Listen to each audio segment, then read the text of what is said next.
বড়দিনে ইউক্রেনে হামলা চালানোয় রাশিয়ার নিন্দা করেছেন মার্কিন প্রেসিডেন্ট জো বাইডেন। 25 ডিসেম্বর একই সঙ্গে তিনি প্রতিরক্ষা বিভাগকে কিয়েভে অস্ত্র সরবরাহ অব্যাহত রাখার নির্দেশ দিয়েছেন। ব্রিটিশ বার্তা সংস্থা রয়টার্সের প্রতিবেদনে বলা হয়েছে, বাইডেন এক বিবৃতিতে বলেছেন, শীতকালে মানুষকে তাপ ও বিদ্যুৎ পরিষেবা থেকে বিচ্ছিন্ন রাখার উদ্দেশ্যেই রাশিয়া 25 ডিসেম্বর হামলা চালিয়েছে। কিয়েভ জানিয়েছে, ড্রোন, ক্রুজ ও ব্যালিস্টিক ক্ষেপণাস্ত্র ব্যবহার করে হামলা চালিয়েছে মস্কো। তাদের দাবি, দেশটির জ্বালানি অবকাঠামো লক্ষ্য করে চালানো হয় ওই হামলা।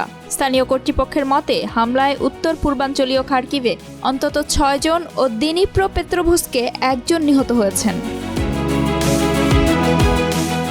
ইউক্রেন ও রাশিয়ায় বিশেষ দূত হিসেবে ট্রাম্পের মনোনীত কিথ কেলগো বড়দিনে হামলার নিন্দা জানিয়েছেন। তিনি বলেন, অন্তত এই সময়টাতে শান্তি বজায় রাখা উচিত।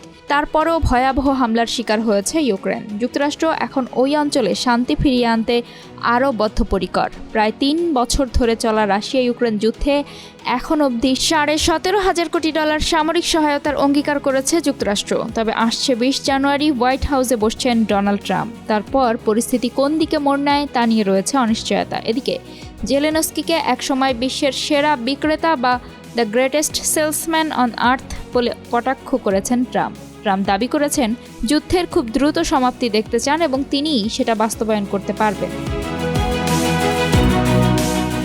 নির্বাচনী প্রচারণার সময় থেকেই চলমান যুদ্ধে মার্কিন সম্পৃক্ততার মাত্রা নিয়ে নিজের আপত্তি প্রকাশ করে আসছেন ট্রাম্প।